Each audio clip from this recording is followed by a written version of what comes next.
This episode of the HooperCast is brought to you by Letterboxd. Right now, listeners of our show have the chance to win a free 1-year pro account upgrade on Letterboxd. For those of you who don't know, Letterboxd is a social network for film lovers that allows you to track, rate, and review the films you watch. You can follow other members to get recommendations. You can publish lists of films like your top 10 for the year and a lot more. Letterboxd is free to use. There's no subscription fee, but a pro account is going to provide you with additional features such as a customized summary of your past year's viewing. If you already have an account, then you get a 1-year extension free. If you want to enter, all you have to do is listen to our show and we will read the code word at random. Then you're going to send us an email at hoopercast@gmail.com, enter the code word in the subject line of the email, and make sure you include your Letterboxd username. The winner will be selected during the last show of each month. You can also follow our show on Letterboxd. Just search HooperCast. That's letterboxd.com, letterboxd.com, letterboxd.com.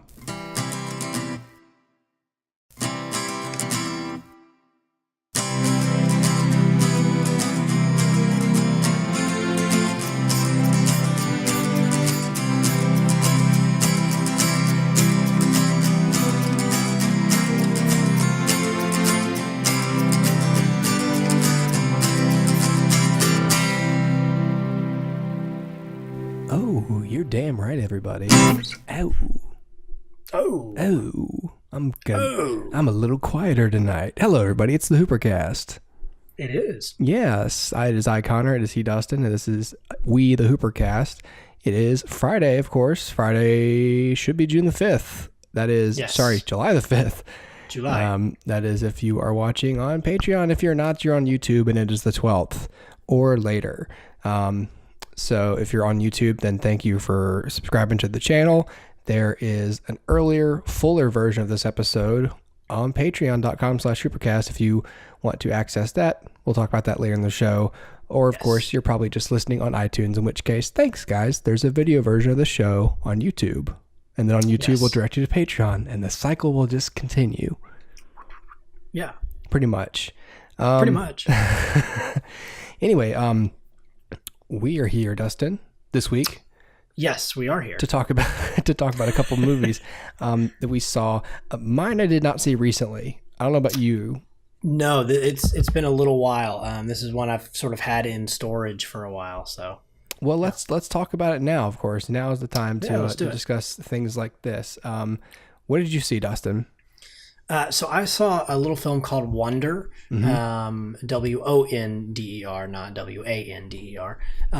and it's a quaint little film. It stars Owen Wilson, Julia Roberts, and Jacob Tremblay, who I'm a big fan of from Room, and that's right. Yeah. So yeah, that's what I saw. Oh, I thought you were. I can review it for sure. I thought you were just asking like, what did you see? No. You go ahead. Say, here's what I saw. I thought that was your review. I was like, oh, cool, you saw it. Yeah, that's it. I saw it. Not a good sign. No recommendations at all. No. So Wonder is a little movie. It actually came out last year, so 2017. And it's directed by a guy named Steven Chbosky, who did Perks of Being a Wallflower. Okay. So, which is, I think he's done a couple other things, but that's like his thing. Yeah.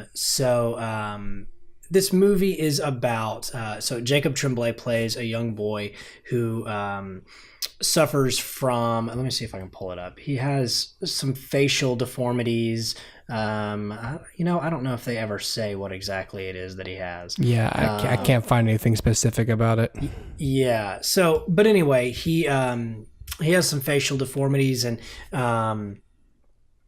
he has been homeschooled, and now he's moving into public school. And his mom, of course, is a little bit worried about this. His dad, Owen Wilson, is a little more like, "Oh wow, he's going to public school. That's cool. Yeah, he's gonna meet some people. Wow, ka-chow." Yeah, and ka-chow.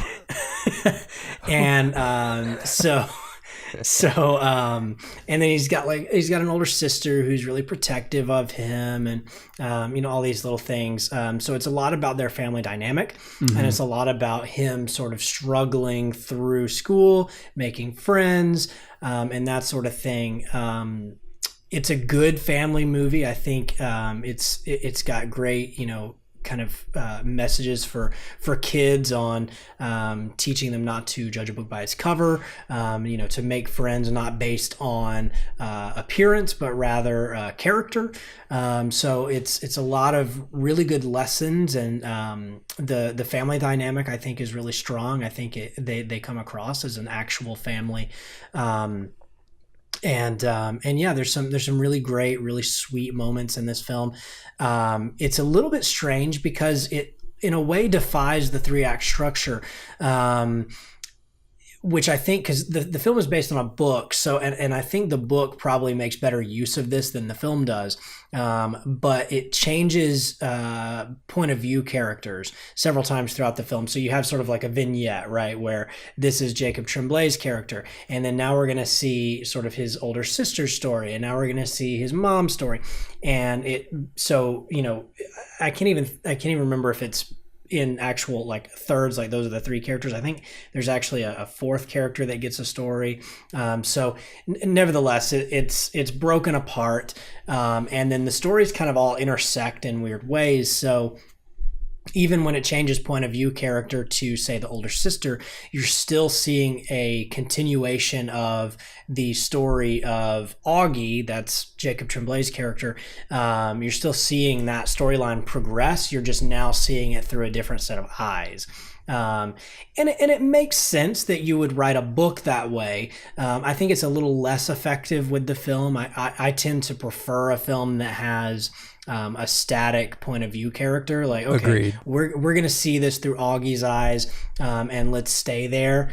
But I understand that, in the book you have these subplots where you've got the story of the older sister and her best friend, and how her best friend went to summer camp and came back a different person. So now the older sister feels isolated because her best friend is no longer her best friend. Her best friend is like trying to be popular and all this kind of stuff. And so all of this probably works really well in the context of the book, and it's not uninteresting here, but it kind of distracts from the focus of the film, which of course should be and is the Augie character, and I think it's a little bit of a detriment to it, but it doesn't ruin it.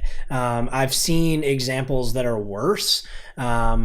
And so this isn't a huge offender, but I think for my personal taste, I would have preferred to stick with one point of view character. And I think Augie should have been that character. And then we can get to know and see these other subplots, but see them through his eyes rather than see them through anyone else's. And I think it still would have worked, and I think it still would have provided us an avenue to see his older sister's character progression and his mother's character progression, because I think again, he's so involved in all these other people's stories that to see it through his eyes, I think it would have worked. It's not like you would have had to do a huge major rewrite in order for that to have happened, because he's there. So I think, why not just stick with him? So I guess ultimately that pulls the film down a little bit for me. But it is a tender film that I think, people will enjoy. I have a soft spot, going all the way back to, maybe my childhood watching True Confessions. I have a soft spot for stories about people that face big challenges due to physical or mental limitations. Forrest Gump, the list goes on, but I think, I've got a soft spot for those kind of movies. So this was right up my alley. Again, I think the structure kind of brings it down a little bit, but it's a fine movie, and I think it's a great family movie. So if you're looking for something to turn on with the family, or you're looking for something for a date night, this is a non-offensive, sweet little story. To some it may be a little too saccharine. To me, it's not. But I think that's mostly because it's a kids movie at the end of the day, and I don't think there's anything wrong with a saccharine kids movie. So would I recommend this? Yeah, I think I would. I think again, I would recommend it more for like a date night or for a family gathering kind of movie.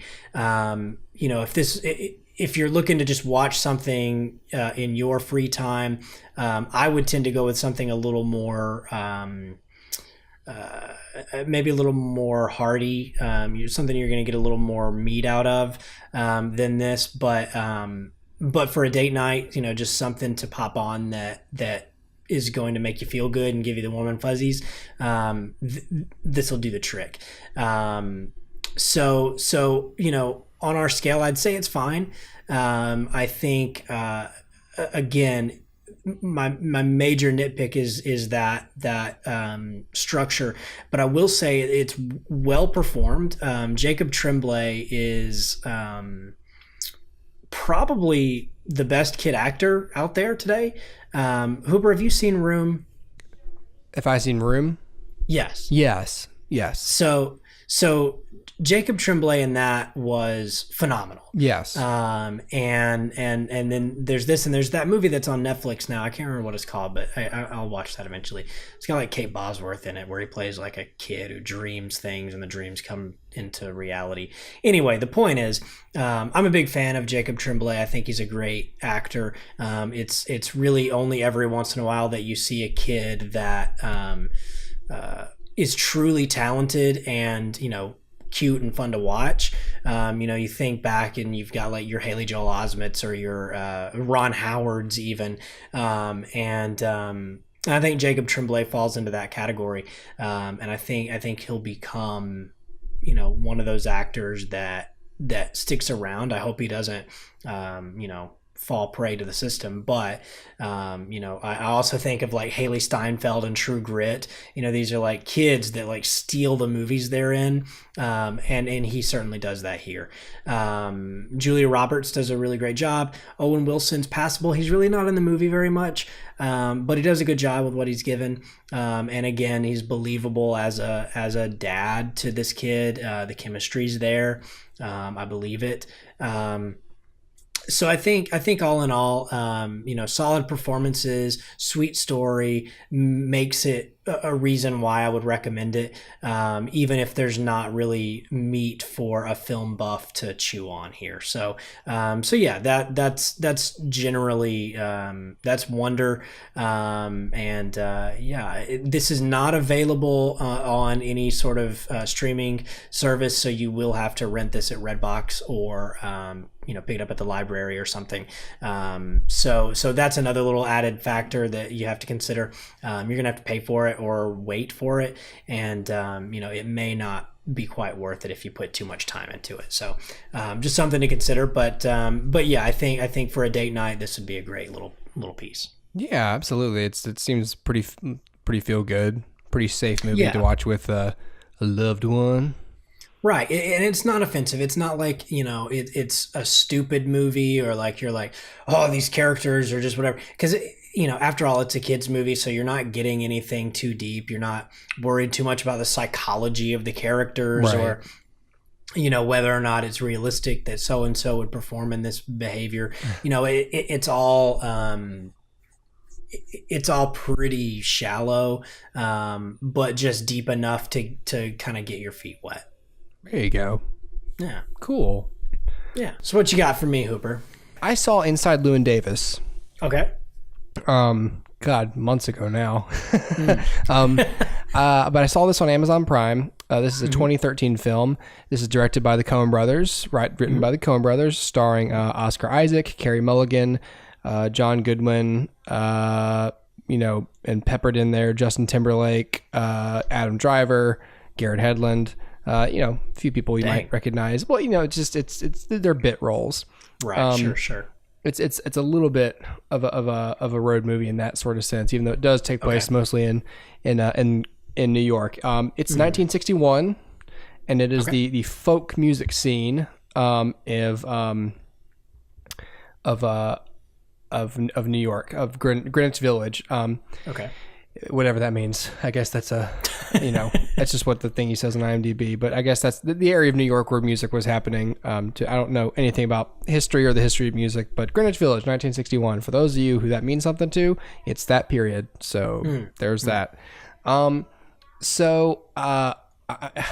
movie essentially follows this artist, Llewyn Davis, who used to be part of a duo. I can't remember now if his partner, he's now in the area of his career after being part of like a successful singing team. And he's struggling a little bit as a solo artist. And so the movie is essentially about him struggling. I'm not going to say too much more about it because it's one of those films where it might end the way you think it's going to end. It might not end the way you think it's going to end. It just depends on what you think you're going to get out of this film. This is a Coen Brothers film, so I wasn't sure what I was looking for. Sure. I came for the Coen Brothers. Oscar Isaac is really good in the film. It's a really good portrait, sort of slice of life and slice of history of showing us an artist who's suffering for his art, which is always kind of fascinating to watch, and could be inspiring for someone to watch. Except not here, because it asks us, or it has us ask ourselves if we might put ourselves through the same, I guess, for lack of a better word, misery. Because his career, his chosen lifestyle costs him a good bit in his personal relationships. He's very focused. He's so focused on surviving. He's essentially homeless. He has to sleep at people's houses a couple nights at a time. The same kind of cycle of friends who are, some of whom are like, he's good company. Some of whom are just amused by him as like, oh, this is like our token music friend. He stays here and it makes us seem hip, so we let him stay here sometimes. And some people who are just sick of having him on the couch and wondering when he's going to get his life together or move on and get like a real job, and he's so focused on surviving that he's kind of a dick to everybody who doesn't seem to enjoy his art. And hold on a second. Hey, Bo, you need to go to bed. Go to bed. Okay? Good night. My daughter. Speaking of being a dick. He's kind of a jerk to everyone who doesn't seem to enjoy his music in a way. Sort of in like the self-righteous, like, you don't understand it kind of way, but in, a little more subtle than that. So yeah, it sort of has you ask yourself if you would go through the same thing. And my answer is I wouldn't. Like, especially after watching this film, because, this is sort of where I take like a personal sort of take on this movie. In 2011, when we graduated college, I was faced with a very early form of this question, which was like, am I gonna like try and get a job in film in some major city, or attempt to at least, or would I go home and sort of pursue this relationship with my then girlfriend, to sort of focus on that, where was I going to put my emphasis on in my personal life or in my career? And so I chose my personal life, and, now we're married and we have 2 children, one of which won't freaking go to bed, so it's a fine film, but I wouldn't say I enjoyed watching it. And maybe that's the point. I don't know. This is sort of where I get to like where I'm like, okay, because maybe that's the point of the film. Like, it's not super happy or anything, but I'll say this: being as frustrated as Llewyn is not an enjoyable experience, and for me, it doesn't pay off. And that's not why I watch movies. So I gave Inside Llewyn Davis a 2.5 star. I I mean, it didn't piss me off or anything, but I wouldn't even go so far as to say it's fine, because it's one of those where it's like, oh, so after I watched that, I didn't sort of feel like I spent my time well. And I guess because the film is kind of slow in a lot of areas. There's a lot of dead space, as there tends to be in Coen Brothers films. And if you're really not connected or invested in what the characters are doing, you're sort of just spending the film waiting for him to quit. And then, you're not really getting what you want at the end of the film. For me, there was no realization of the character like, oh, cool. Like, I got it. Cool journey. I was just like, you should quit, like, the whole time. And every time he does it, I'm like, why am I watching you? Like, right. Like, I felt like, so that's kind of how I felt. So, that's really just my take. Other people might feel very differently about Inside Llewyn Davis. I can't remember what it had on Rotten Tomatoes. I don't think it was among the higher reviews of, it's got a 93. Seriously? Oh, wow. Oh, come on. Let me ask you this. How do you feel about the other Coen Brothers films? It says smart, funny, and profoundly melancholy. That doesn't mean good. Right. That means kind of miserable. Artfully miserable is what I would call this film.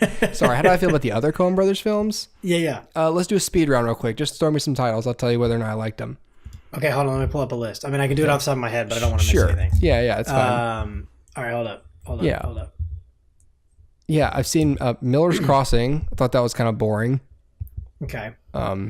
So I wouldn't watch it again. Did you see Raising Arizona? I've seen Raising Arizona a long time ago, but I remember liking Raising Arizona. That one's funny. That one's got a lot more going on. Sure. Yeah. Barton Fink? I haven't seen Barton Fink yet. Okay. I haven't either. Have you seen Fargo? Oh, yeah. Fargo's great. Fargo's classic. Big Lebowski? Love the Big Lebowski. Oh, Brother, Where Art Thou? Brother, Where Art Thou's good. It's been a while, but that one's got a lot more going on. That one's a little bit more. That one's kind of better shot. That one's better paced, I think. Sure. And the music is better. There's a lot more music in that film. Oddly, this film is about musicians, and there's not all the music in here is melancholy and sad. And the music in Oh Brother, Where Art Thou is a little bit more, I don't know, upbeat, I guess, folksy. Gotcha. I'll get in. This is also folksy, but this is like A Brother Where Art Thou is like bluegrassy, folksy. I like that. Right. It's more fun to listen to. There's harmony. Right. True. Yeah. Did you see The Man Who Wasn't There? I've not seen that. The Lady Killers. No. No Country for Old Men. Yeah. That one's been a while too. I need to rewatch it. My impression of it, at least up to this point, was that I really enjoyed the atmosphere. I really, really, really liked that movie until the third act, and then I really fell off. It was dissatisfying. But again, my opinion may have matured with that film now that I've aged, so I need to give that another look. Burn After Reading. Burn After Reading was fine. Yeah. True Grit. I like True Grit a good bit. I like it a lot. Did you see Hail Caesar? I did see Hail Caesar. I didn't really like that one. The one, yeah. I gotcha. Now I know I left out a few, but just going backwards, like True Grit for me, I love True Grit. I think it's a great story. I think they do a great job with that. Burn After Reading, I think is largely forgettable. I remember just Brad Pitt like chewing scenery, and that's about it. No Country for Old Men, I'm right there with you. I think it's a great movie until that third act. And I don't know if it's just a general lack of resolution from some of the storylines, or the fact that it's meant to be a little more nihilistic or subversive. But generally speaking, I'm not a fan of that movie. But then again, like if you put on that first two acts, I'm gonna be like, man, this is so good. I know. And that's exactly what happens every time I watch it. I'm like, oh, I love this movie. I can't believe I didn't like this. Exactly. And then it ends, and I'm like, oh yeah, now I remember. The Man Who Wasn't There, I thought was really good. Oh Brother, Where Art Thou? It's one of those weird movies where it's like I really love it, and then like I watch it and I'm like, that was good. Like it wasn't I don't love it. It was good. And then like 3 weeks pass and I'm like, man, I love that movie. And then I watched it again and it's like the same cycle. It's like, it was good. I don't know why I loved it. Right. And then The Big Lebowski, I love The Big Lebowski. A great movie. Fargo, also really good. I enjoy that quite a bit. Yeah. And I haven't seen any of their movies before Fargo. My favorite of their movies is still The Big Lebowski, because that's got everything that they do best. It has a really interesting story. It has really interesting characters, great performances, memorable, iconic characters, great performances, great cinematography, great soundtrack, and just great direction. Yeah. The Big Lebowski has it all for me. Yeah, no, I agree. I think The Big Lebowski's probably their most memorable movie. Yeah. And I think it's probably their most universally liked film, and I think for good reason. I still like True Grit a lot. Maybe that's just because it's more of like a traditional movie from them. Yeah, it is pretty traditional. But I like that a lot. So yeah, but I think those two are my favorite movies, and I do like Oh Brother, but again, I think if I watched it again, I'd be like, this is just okay. But then like again, 3 weeks later, I'm gonna be like, man, I do love that movie. I think I just love the idea and the atmosphere and like the images in my head better than I do actually watching it. But all that is to say, like my reason for asking that was, I was going to see, like, if you didn't like any of the Coen brothers movies, then it would make sense because the Coen brothers are two filmmakers that I feel like their movies are very much their movies. You know what I mean? So it's understandable. Like if you didn't like one, you may not like any of them. But then again, you may love all of their movies, and I've certainly met people who love everything they touch. But yeah, I was just curious. Yeah, I mean, I do like the Coen brothers. I just their material. I don't know. Like they tend to like to deep dive into certain eras. So of course, like that period of the South. The evangelical South with the "O Brother, Where Art Thou," or the West. In particular, like with the True Grit, or now, of course, like the music scene in the 1960s. So clearly these periods of time or these areas of the country are really fascinating to them because they seem very interested in characters and lifestyles. So, I wouldn't be surprised if, well, who knows? I mean, there's a myriad of stories they could sort of take on that could be great. But so I tend to be on board with their films because they explore character in an interesting way. It's just their overall stories either grab me or they don't. And I it's not like I came in ready to hate Inside Llewyn Davis, but I definitely went into the movie going, I'm not inherently like looking forward to this film. I'm just watching it because their name is on it. But like, there's a reason I didn't see this 2013 film until like late last year, early this year. Right. Because it just didn't grab me.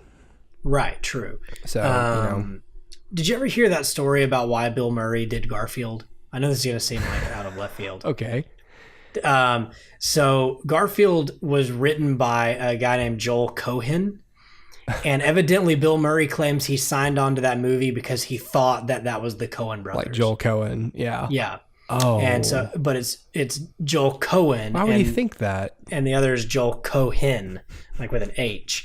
And that's what Bill Murray claims. I don't know if that's true or not, but he claims he thought it was the Coen brothers, and so he signed on for it sight unseen. I'm sure. Okay, not to like. I don't want to be the person who goes, I don't know, Dustin. I don't know, Bill. I don't know if I trust you. That sounds like a mistake. That sounds like a joke from him because he's probably tired of hearing the question, "Why'd you do Garfield?" Because I'm sure the answer is it was a quick paycheck, money, and I'm sure it could. Like, how bad could it be? And then after signing, he saw the script and was like, my God. Well, and essentially like that, I can see the idea of like, it doesn't matter how bad it is. It's my voice. Right. It's not really going to kill my career because my career isn't as a voice actor. Right. But then the only thing that could go wrong is if everyone constantly talks about how bad this film is. Right. Oh, wait. Oh, they do. Well, so bad that it was mentioned in Zombieland. Absolutely. Well, I was about to bring up a similar example. It sort of went the other way, but like, when with that 9 Lives movie, another cat voice when Kevin Spacey was that guy who got turned into a cat. Yes. It was like, oh, good Lord. Like, obviously this isn't going to hurt your career, but like, this is an especially terrible choice for you. And then of course, now he's in like huge trouble. So. Right. Or like when Tim Allen did the Shaggy Dog, it's like, Oh, I know why they do these movies? Because it's easy. It's also like, but come on, what were you thinking? Like, there's a Right. certain amount of like schlock or easy money that we won't judge you for, like the Santa Claus. Yeah, But even then, the Santa Claus is a good movie. Like, I watched that recently. It's fine. It's a good film. Yeah. I mean, now the sequels are like, okay, these are sort of schlocky, but at that point, I get it. Like, he's still good in that role, you know. So I don't blame him. But with the Shaggy Dog, it's like, come on, guy, what are you doing? Like, Robert Downey Jr.'s in that film. Yeah, he is. But that was pre-Iron Man. But you understand why he's in it, because he's like, look, dude, I'm just happy to be working right now. Like, right, exactly. I'm like 1 year sober. I just needed my name on some stuff, and they're like, we're gonna turn your character into a dog later in the film, and he's like, great. Okay, fine. I'm excited. Yeah, I'll do whatever. Yeah, sure thing. What kind of dog? A Shar-Pei or a bulldog? I'll play it differently if you want. Right. That's like Will Arnett just did that Show Dogs movie.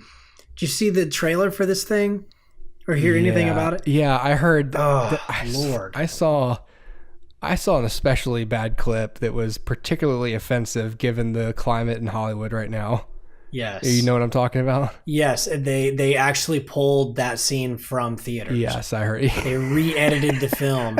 All right, we have to talk about it now. So for those of you who don't know, Show Dogs was a film. It came out just recently. Will Arnett is in it. He's like a cop, and he has a dog who's his partner, and the dog has to go undercover at I guess like a dog show, and so they have to train this cop dog who talks, of course, how to walk and look like a show dog. And one of the things that show dogs go through is that the judges will handle the dog's genitals. Yeah, they just kind of walk up there and like put their hands all up on the dog and check them. Why they do that, I don't know, but they do. And evidently a lot of like parents got really upset because there's like a whole sequence in the film where the dog has to learn that if somebody wants to touch you, you just have to like go to a happy place and let it happen. You have to go somewhere else in your mind. Yeah. And so like a lot of parents got like really upset, and they were like, this is teaching like a really bad message. Yeah, like this kids is teaching kids to suck it up and deal with abuse when it happens to them. Right. And so like it got big enough that the studio actually pulled the movie from theaters and issued a re-edit that does not include that scene at all.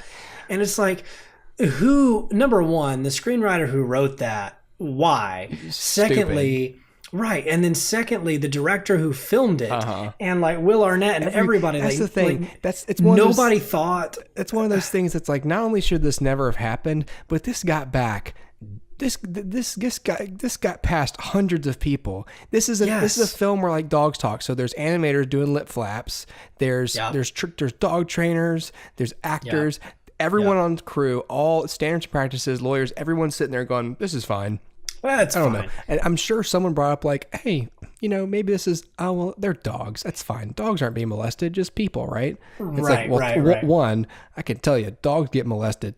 Two, they're meant to be taken seriously as characters, so they're essentially allegories for people. And three, #MeToo. What the fuck? Who didn't think of this? And no one, everyone put their stamp on this and said, this is fine. And then, of course, when it's not fine, everyone's like, oh, God. And not to mention, that scene should have been cut just because it wasn't funny. Right. Well, the whole movie should be cut. But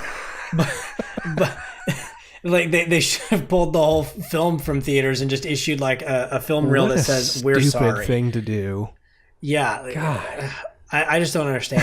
Like I guess you could be so like caught up in like actually filming it that you're not thinking about it. But like when the dailies come in, like sit down and watch them and go, oh no, wait a second, we can't do that. We've done a bad thing here. Yeah. Even though, like even outside of Me Too, just that scene in general, like. It's not really just the timing. It's not like timing makes it especially like egregious, but it's also like, but the essential lesson, if you will, is still in there. Like, oh, if this happens to you, just sort of get through it. Just let it happen. Yeah, like, oh, okay. Yeah, no, not okay. Not good. Not good at all. Okay.